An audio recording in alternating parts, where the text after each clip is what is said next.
Hi, salamat sa patuloy na pagsuporta sa ating channel. Ang asawa kong tinitingala ng lahat. Ating subaybayan ang buhay ni Daryl Darby. Kabanata 4606. Alam naman na ni Master Mag-era ang tunay niyang pagkatao, kaya tinanggal na ni Daryl ang kanyang mask. Nang makita ito ni Morticia, sobrang nagulat. Ito, si Darren at si Daryl ay iisa. Kaya naman pala napakalakas ng kapangyarihan niya at kaya naman pala, na-absorb niya ang talisman amulet ng walang kahirap-hirap. Hindi makapaniwala si Morticia, magkahalong galit at hiyaang naramdaman niya. Pagkalipas ng ilang sandali, tinignan ni Morticia ng masama si Daryl at lalo siyang nanggigil na patayin ito.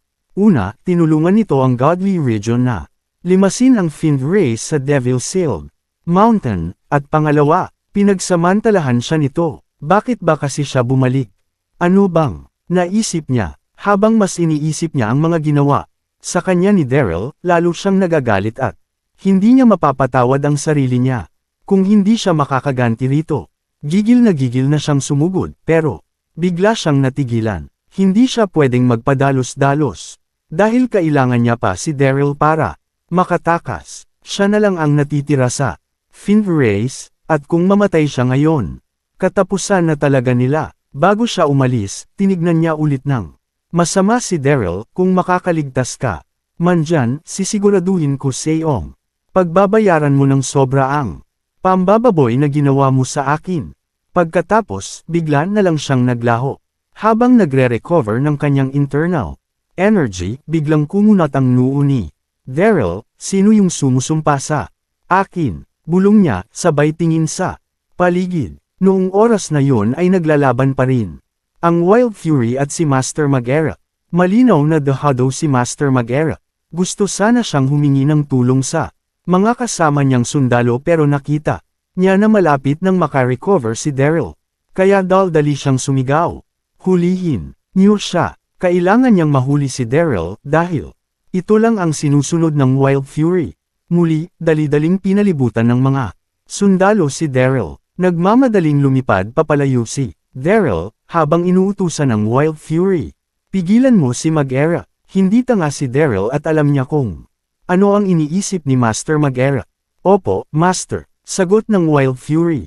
Ang sumunod na eksena ay may isang malaking nilalang ang bumalibag kay Master Mag-era, kaya nagpira-piraso ang suot nitong armor, at nagkalat ang kulay gintong dugo sa paligid. Kamahalan. Nagpapanik na sigaw ng mga sundalo. Imbes na papunta kay Daryl, nagmamadali ang mga ito na pumunta kay Master Mag-era. Nang makita ang nangyayari, sinamantala si Daryl ang pagkakataon na makatakas. Galit na sumigaw si Master Mag-era, sinong nagsabi sa inyong bumalik?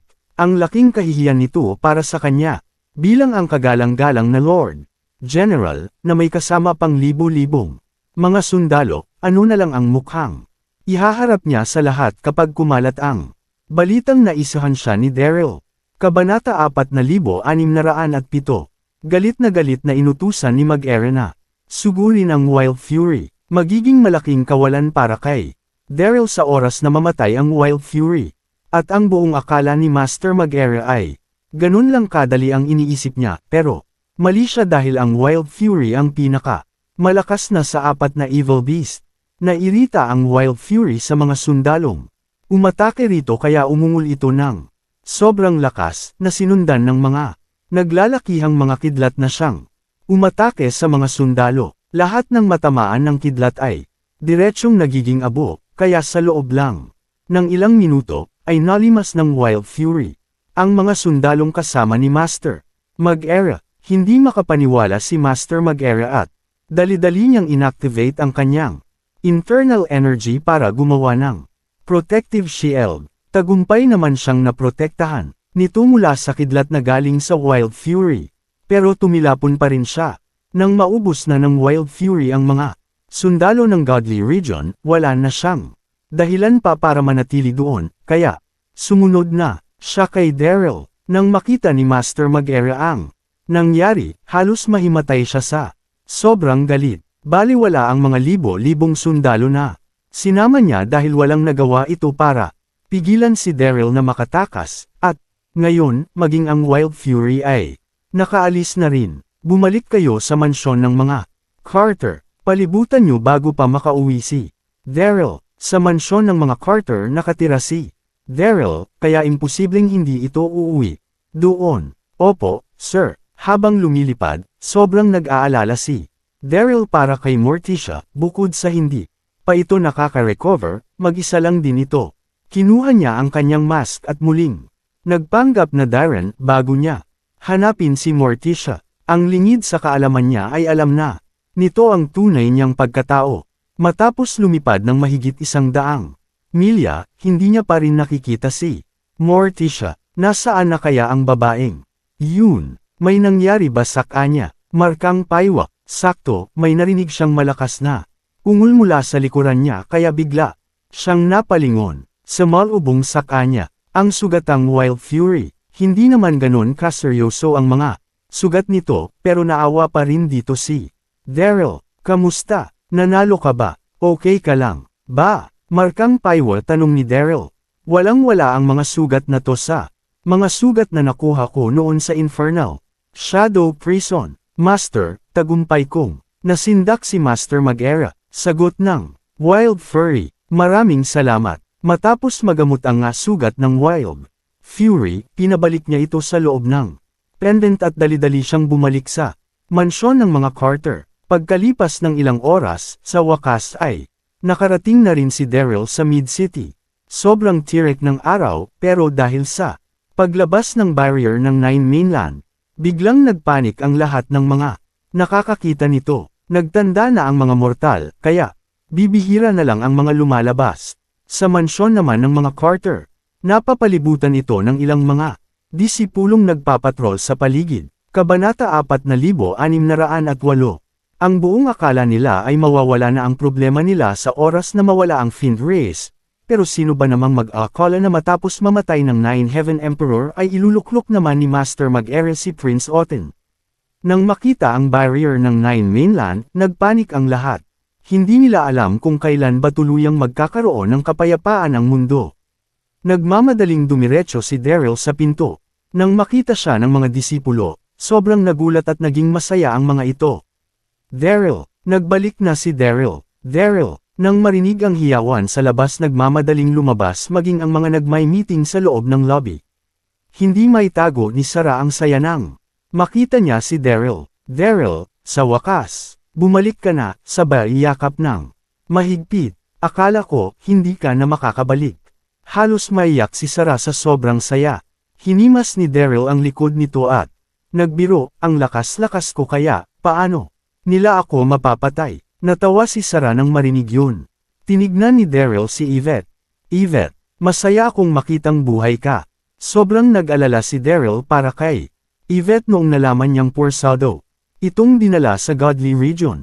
Ma'am, nakangiting sagot ni Yvette, sobrang nag-alala ako sa'yo kasi mula noong umalis ka, wala na kaming naging balita. Isa pa, nagpadala ang Godly Region ng Heaven Watcher kaya nagpanik kaming lahat dito. Halata sa itsura ni Yvette na sobrang nag-alala ito habang nagkwekwento kay Daryl. May balitang kumalat noon na noong lumabas ang barrier ng 9 Mainland, isa si Master Mag-era sa mga bumaba kaya sa takot niya ay dali-dali siyang umalis sa palasyo at pumunta sa mansyon ng mga Carter. Huminga ng malalim si Daryl at kumunot ang kanyang noo. Noong sandaling yun, lumapit din si Dax at pabirong sinuntok si Daryl. Daryl, sa wakas, bumalik ka na. Alam mo ba kung gaano kami nag-alala sa'yo? Hay, sobrang daming nangyari noong umalis ka. Muntik na nga kaming mag-away ni Yvette. Hindi talaga makontrol ni Dax ang bibig nito minsan kaya bago niya pa matapos ang sasabihin niya ay pinutol na siya ni Yvette. Dax, mag-move on na tayo. Kababalik lang ni Daryl, at ayaw naman ni Yvette na masamang balita kaagad ang isalubong nila dito. Muntik mag-away. Nagulat si Daryl at noong nakita niya na nahihiyaan nga ito, lalo siyang nagtaka. Anong nangyari? Nagtinginan ang lahat at walang may gustong sumagot sa tanong ni Daryl. Kaya lumapit si Chester at nakangiting sumagot, mas maganda sigurong Sabihin na natin kay Daryl, tutal na dulas. Na rin naman si Dax. Inakbayan ni Chester si Daryl at nagkwento, Daryl, wala kang ideya sa pinagdaanan ni Yvette. Mula noong mahuli ka, sinapian siya ni Archfiend Antigonus. Buti na lang talaga at nalampasan niya yun. Nahihiya si Chester na ikwento yun kay Daryl lalo na at nangako siya na aalagaan niya ang pamilya nito noong dinukot ito. Ano, nangyari yun? Gulat na gulat si Daryl. Tinignan niya si Yvette at nakokonsensyang sinabi, Yvette, pasensya ka na. Niyakap ni Daryl ng mahigpit si Yvette. Si Yvette ang prinsesa ng New World Royals kaya lumaki ito sa layaw, at noong dinala niya ito sa mga Carter matapos mamatay ng Emperor ng New World. Nangako siya na bibigyan niya ito ng masayang buhay, pero anong nangyari? Nabigo niya ito. Huwag ka nang malungkot. Panipi.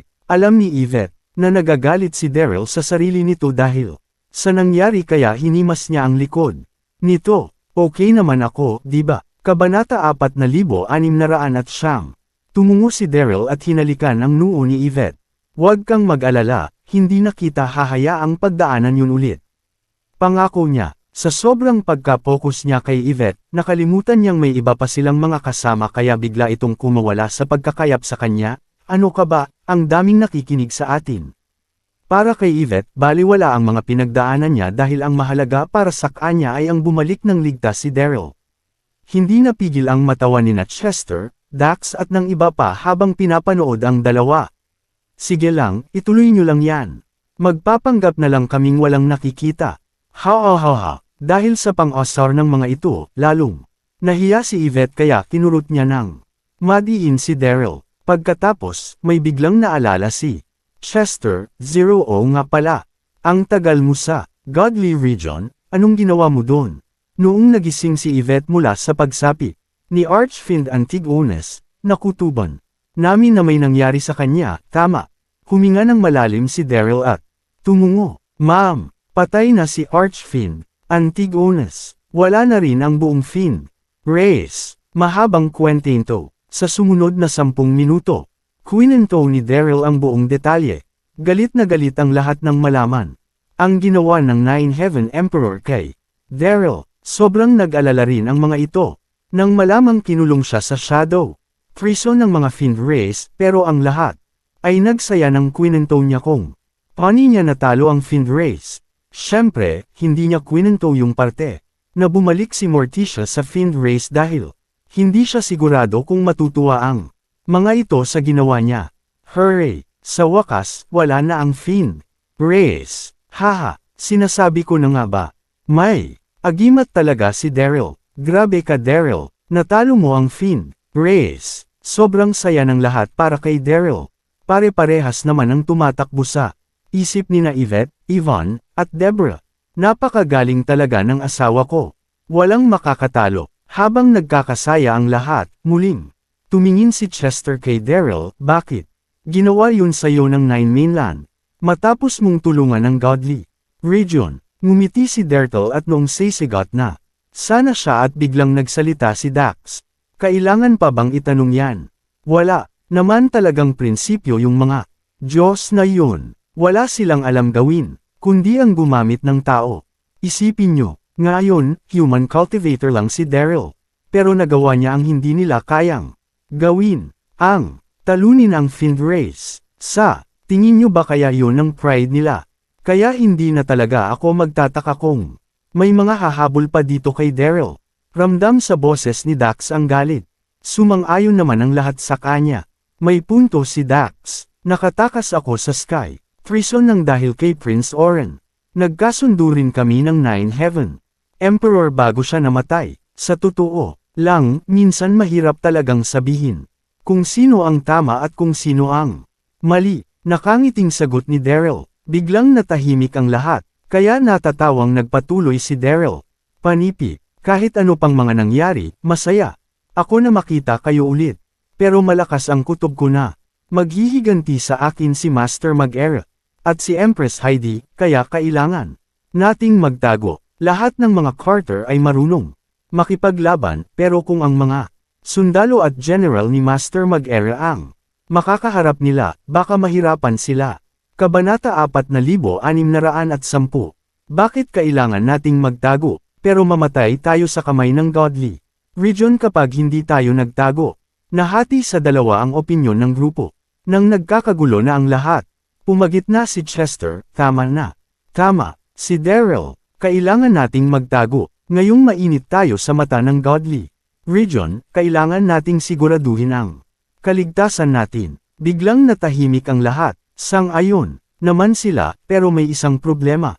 Lang silang haharapin, hindi sila pwedeng pumunta sa Nine Mainland, at masyado silang marami kaya baka mahirapan silang humanap ng matatagwa na hindi alam ng godly.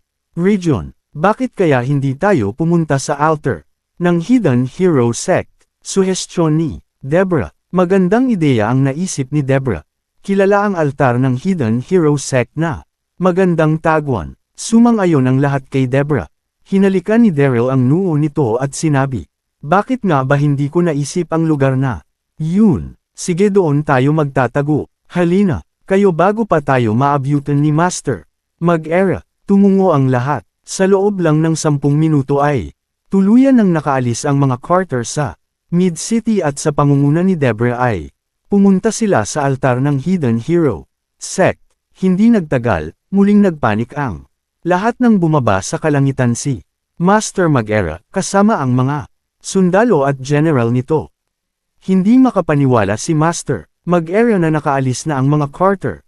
Sa sobrang galit niya ay pinasabog niya ang pinto ng mansyon.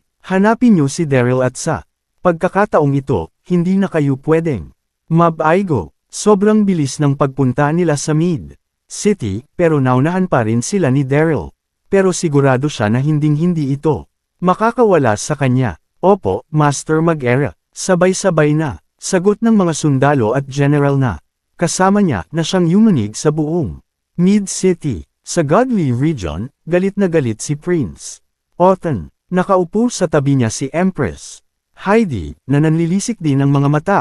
Nakapaligid sa kanila ang iba pang mga opisyal, habang si Prince Oren naman ay sobrang kalmado lang ng itsura. Pagkahatid niya kay Daryl sa Nine Mainland, dali-dali siyang bumalik sa Godly Region bago siya umuwi sa Jade Fairyland. Oren, ikaw ba ang nagpatakas kay Daryl? Tanong ni Prince Otton. Ano naman kung ako? Kalmadong tanong ni Prince Oren. Ang kapal ng mukha mo. Sa tingin mo, ba hindi ka mapaparusahan sa ginawa mo? Galit na tanong ni Prince Otton. Galit na galit siya sa pambabastos sa kanya ni Prince Oren, lalo na mula noong naging emperor siya. Hindi nagpatinag si Prince Oren sa kabila ng paninindik ni Prince Otton. Otton, malinaw na sinabi ng nakaraang emperor na ako ang magiging bagong emperor. Pero tignan mo kung anong ginagawa mo. Sino kaya sa atin ang makapal ang mukha? Sobrang nakakapanindig balahibo ng tono ng boses ni Prince Oren. Lalong nagalit si Prince Otton sa narinig niya. Ang nga ministro ang nagtalaga sa akin kasi alam ng lahat na wala kang binatbat sa akin. To be continued.